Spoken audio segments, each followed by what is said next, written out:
Samba, a policy analyst on land and natural resources and Kenya, and has been sharing on some of the things to do with land conflicts and drivers to land evictions, and of course mitigating measures to address those challenges. One of the ones he raised was the fact that there needs to be policy put into place, and when we come back from the break, we'll hear from none other than the Honourable Minister of Lands, Housing and Urban Development, Honourable David Begero, who will be shedding some light on what the government is doing in regards to the issue of policy. And of course, you can follow the discussion online. Go to facebook.com, look for 933KFM. Also on Twitter, hashtag is SDONUG, and of course you can look for _UG as well. It's a State of the Nation dialogue. We're talking about land conflicts and evictions in Uganda, implications for achieving Vision 2040. We'll be right back. Thank you, Ben. As we hear on the presentation from Mr. Eddie Sambagaye, we were joined by the Minister for Lands, Daudi Migereko. So he's here and he will make the next presentation. We also have 15 minutes to make his presentation, and then we will listen to the Honorable Baguma Isoke, the Chairman of the Land Commission, and then we'll go into a detailed discussion of this crisis of land evictions in Uganda. Mr. Sambagaye talked about hopelessness. When it starts and people think they can no longer put up the fight, and the only warriors that can be sent to the front line are women, and whose only weapon is to strip naked, then you realize that you have moved full circle from where we started. And with all the combined experiences of, or the combined experience rather, of the gentlemen here, I see when you put all that combined experience and go to discuss the question of land evictions in this country, I think we should be able to have a rich discussion, especially at this period of time when decisions are made to try and mitigate, but they can only last so long to get up to the power. So as soon as we get the signal, we would like to hear a little bit on that. Let me see a few faces I've recognized in the audience. This doesn't mean other faces are not important. It's only that maybe I do not know. I've seen former Minister and Member of Parliament for Bujenje. She's Princess Kabakumba Masiko. Thank you. Dr. Mike must be asking herself questions about the composition of our panel here because she's passionate about the gender aspect, not the forest space. And we have someone from the Uganda Land Alliance, Evictions. Everyone is seated somewhere in the audience. Answers from among the people in the audience. And we're back. You're listening to 933 KFM. We're live at the Kampala Protest Hotel. It's a State of the Nation dialogue. We're looking at land conflicts and evictions in Uganda, implications for achieving Vision 2040. Of course, we had the discussion on Twitter and Facebook as well. If you have any questions that you want to put to our panel, you can put those across, of course. Before the break, we did hear from Mr. Eddie Samba, and he pointed out something to the effect that one of our leaders, one of our ministers, has been advocating for women to address. I know that there are many people who have been hoping and anticipating that she will follow and lead by example in this particular case. We're going to see how that turns out. Maybe her boss will shed some light on that as it comes to tell us a little bit about that. We'll hand back to the chairman, Mr. Charles Mamushapai. Thank you, Ben.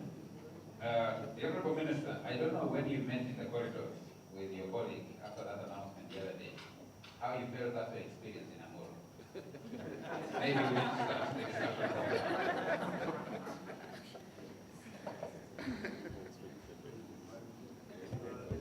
Members of the panel, distinguished personalities,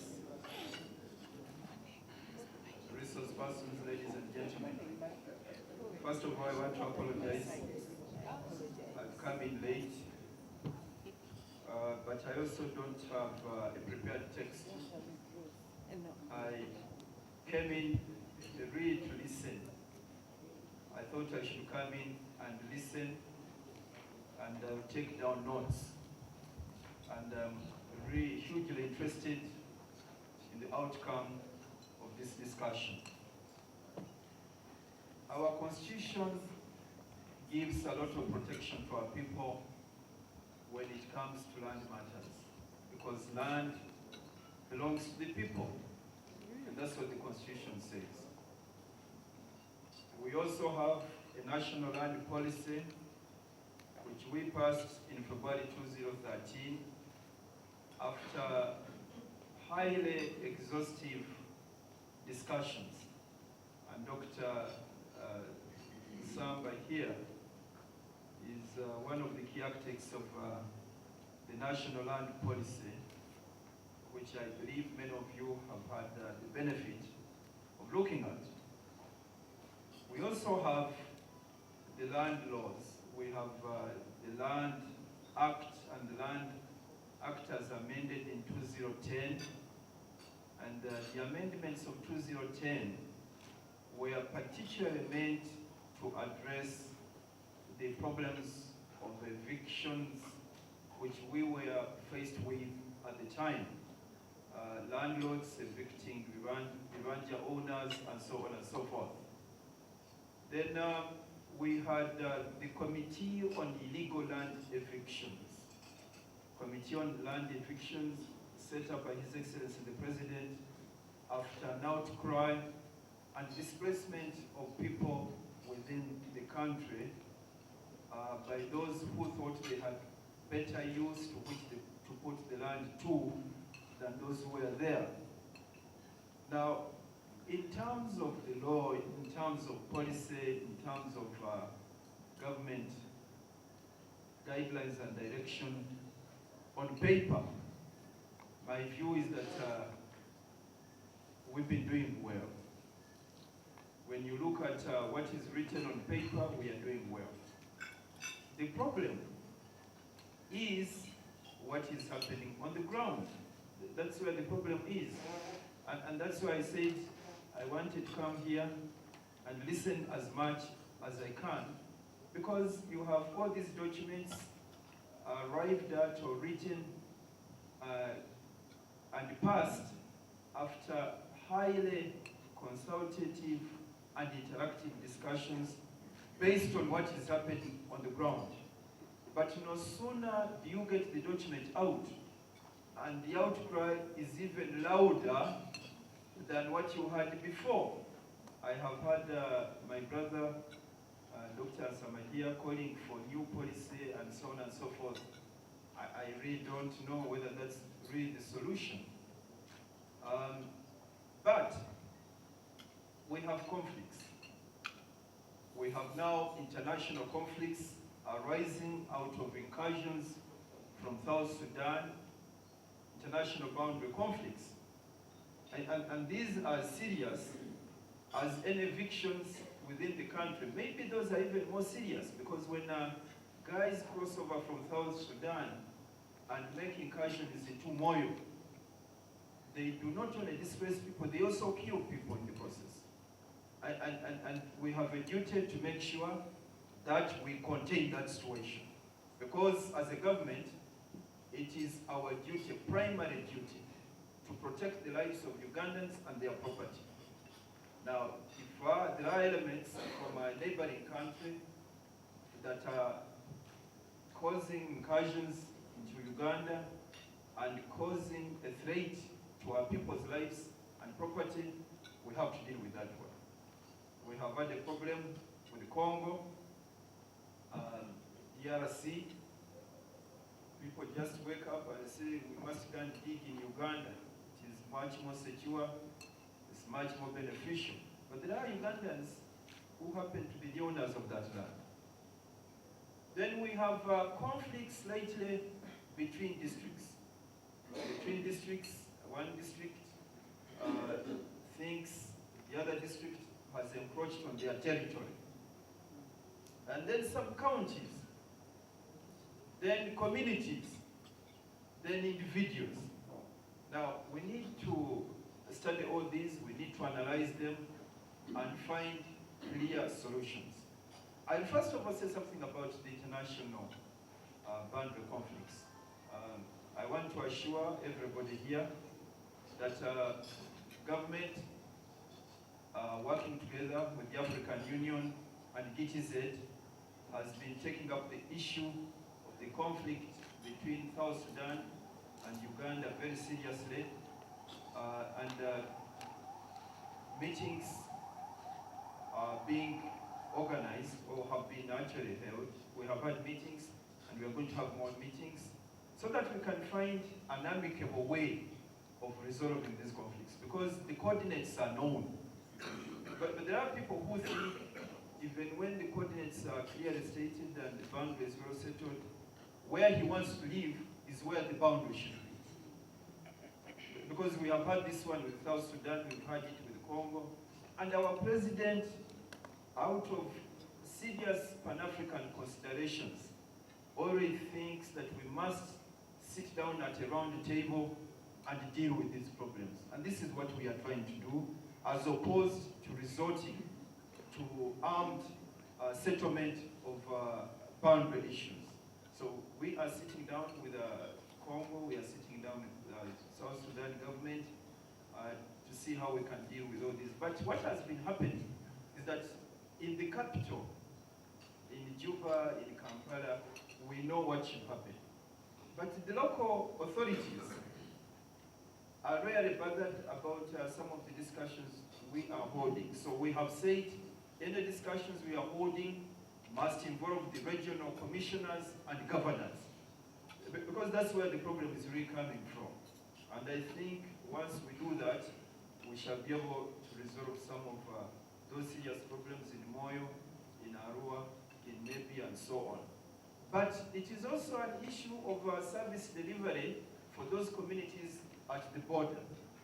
If they think services are much more readily available in Uganda, they think it would make sense for them to move to Uganda, and so on. So the discussions which we are going to hold under the auspices of the African Union will involve addressing the issue of service delivery and opportunities for the people who are living along the international boundaries. I think if we could be able to do that, I'm sure some of the problems we are having in the international boundary areas will be resolved, and the conflicts and evictions in those areas will be sorted out. Administrative boundaries, districts, developing districts, these are really governance issues. Governance issues. Chairman of a district start thinking that the boundary should be here. But the Constitution provides the coordinates. The Constitution provides the coordinates. Our work as a ministry has been to go down to the ground and provide technical guidance in regard to where the coordinates are supposed to be found on the ground. We have had a problem between Napak and Kachapwe. This has been going on for a long time. Napak and Kachapwe. Now, you go down on the ground and scientifically determine where the coordinates are supposed to be. And somebody says, but the elder told us that the boundary must be where an acacia tree was. But the acacia tree was cut down to produce charcoal. Therefore, you cannot find. Two, another acacia tree can be planted, but elsewhere. Now, appreciation of scientific ways of determining where boundaries are supposed to be is really the issue. And this is an issue of sensitization, it is an issue of education and advancement for society. The other day when I was having this discussion with my brothers from Karamoja, said maybe we must also be carried in the plains and we see for ourselves from the air where the acacia trees are. Now, that's a difficult one. But as I've indicated, it's an issue of sensitization and so on. Now this Amuru, we've been talking Amuru for a long time. The leaders, chairman of Amuru has written, Chairman Ajimani has written, central government come on the ground and assist us to determine where the district boundaries are. The correspondence is there, and the leaders are doing the right thing. But it is an election year, and somebody thinks he can only win an election by making this a huge political issue. Don't put markstones on the ground. Don't come up with anything visible on the ground. Because for us as people who have always lived in this area, we know where the boundary is. Now, leaders, we must have a universalized way of doing things, of determining certain things, coming up with solutions. And that's what we have had in Amuru. Now, this highly publicized stripping, I mean, it is wasting people's time. If you are the leader, you don't have to tell people to go and stay in a camp for 2 weeks, being trained on how to strip, to somersault, and scare off ministers. You don't have to. Because as a member of parliament, you can come to a minister's office, sit down, agree on clear solutions, and you move on. Now, I was being told some time back, I shared this with Honorable Namayan, that since the undressing of women who are in their 50s and 60s never appeared to have an impact on some of us, they are now rating women of between 15 and 25.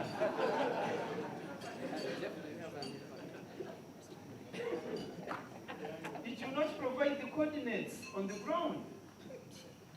It will not. So we must say, we must agree that the solution lies in looking at the Constitution, where the coordinates are, and we accept them and their location on the ground. Pure and simple. Now, as I indicated, these are governance issues, and we must deal with them as such. We have also agreed with the Minister of Local Government that whenever his new districts are being created, an instrument should be issued regarding the boundary, the coordinates, the boundary of this district, and a budget should be provided for showing where the boundary is on the ground. We hope that will solve some of the problems that we are having. But it's very unfortunate that boundaries which never used to be an issue some time back are now an issue. But as I indicated, it's one way of doing political mobilization. You know, if you have got to win an election, every other election time, you must think of new ways and means of ensuring that the voters view you in the right way. There are conflicts between, there are conflicts that are historical. We have heard about Bunyoro, the chairman, Uganda-Land Commission, is an authority on this, on the historical injustices.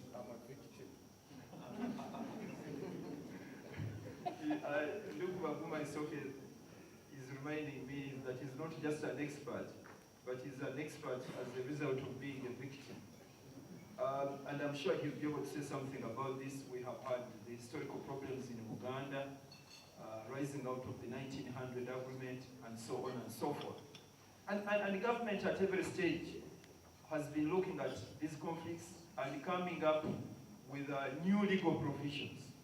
I've heard Ndugu, Dr. Samba here, pointing out that this ground rent is the source of the problem. Now, where is the solution? We know where the problem is. Can we get to hear of the solution? But my view is that we really need to look at land and agree that many of the conflicts are rising out of changed perceptions of land. The way our people perceive land is very different from what it was those days. Previously, land was a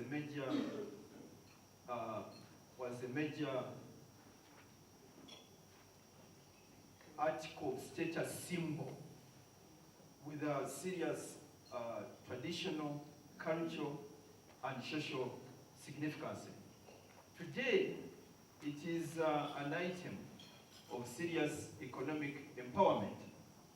And the conflicts that we are seeing right now arise out of the competing pressures arising out of the way people perceive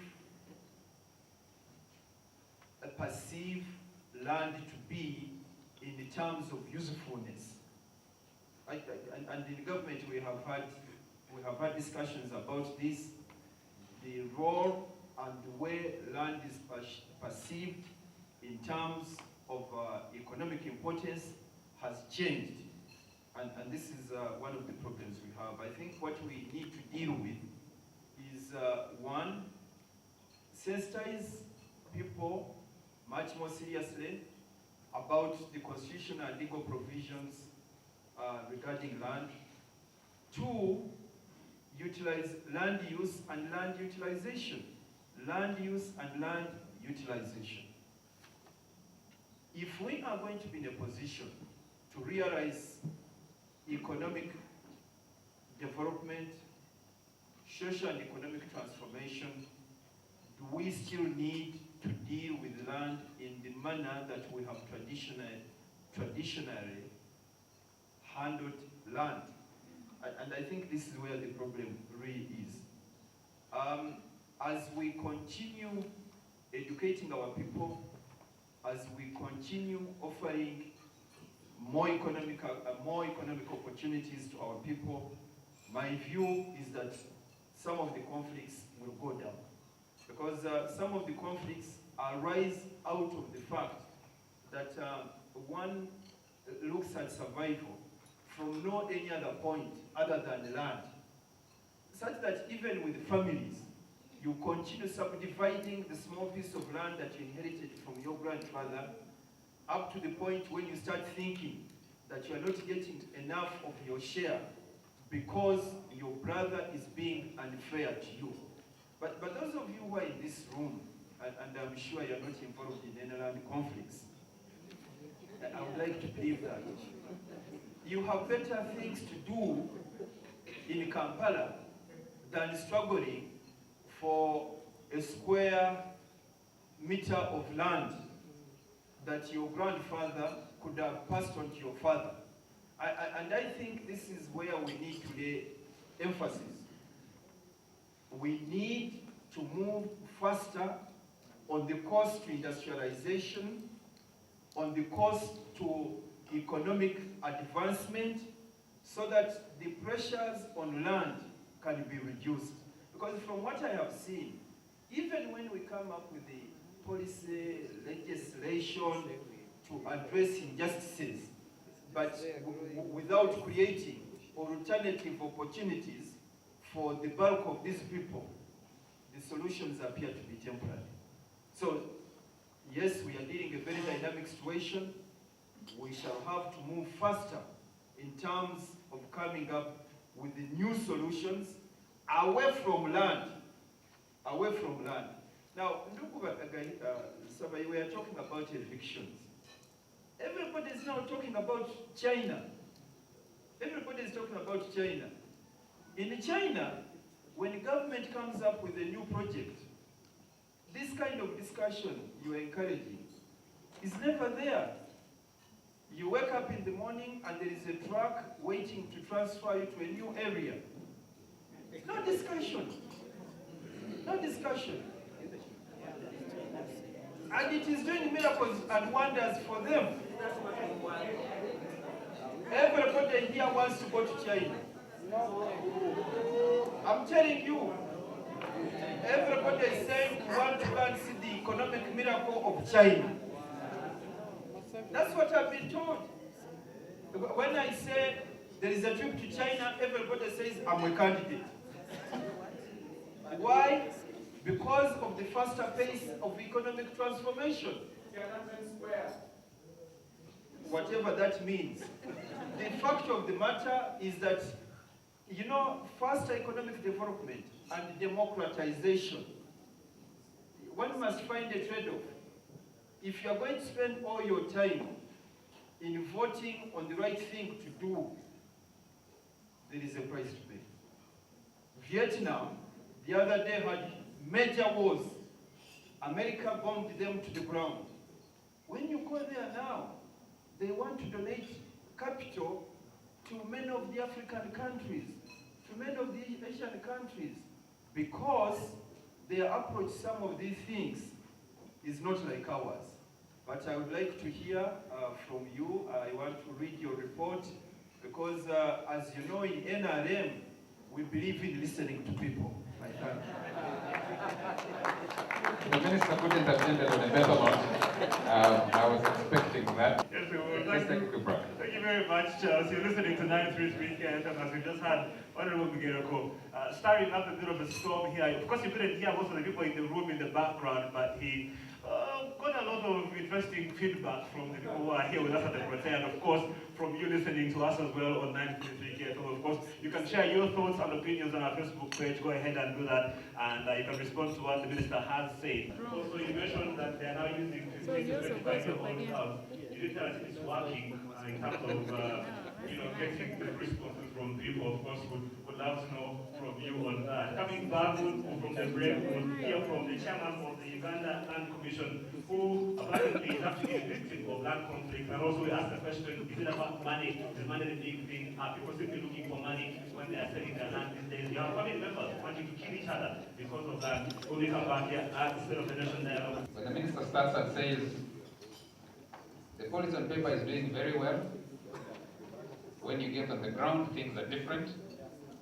And he says, do we need a new policy solution? And doesn't seem to have a lot of faith in the new policy position, as discussed by the first discussant. And he says, we need to study all these situations, we need to find solutions. Mr. Minister, my expectation of my minister is that you provide solutions, or you tell me what you're doing. And the discussion about those border conflicts and the reality of more people, and the land is left fallow. Because when someone owns a square mile of land, and on that square mile of land puts 200 head of cattle, I'm not sure that is commercial utilization of land or value in the land. And you didn't speak to those.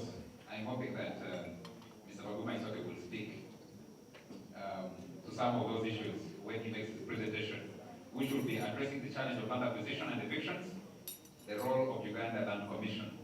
And I'm hoping that Mr. Baguma Isoke will speak specifically to why it appears extremely difficult for the government of Uganda to use the minister's word, the NRM government, which believes in listening to people, why it is difficult to cushion government institutions, especially schools, with land titles, and leaving it to open to the Land Commission, the Uganda Land Commission, which goes into trade-offs, discussing who is giving more money, and therefore change of land use, and giving away, especially school land.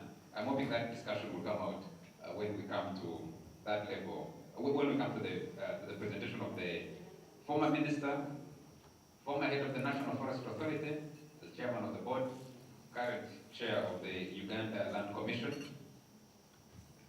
He's talking about politics and elections time. I hope you'll speak to this. I do not know if that 2001 letter stopping land evictions from forest reserves has been revoked. Because there was a letter that came up when there was a lot of commotion towards an election almost 15 years ago.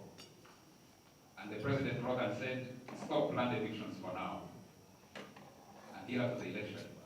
Then shortly after there was another election, so the other policy could not be reversed.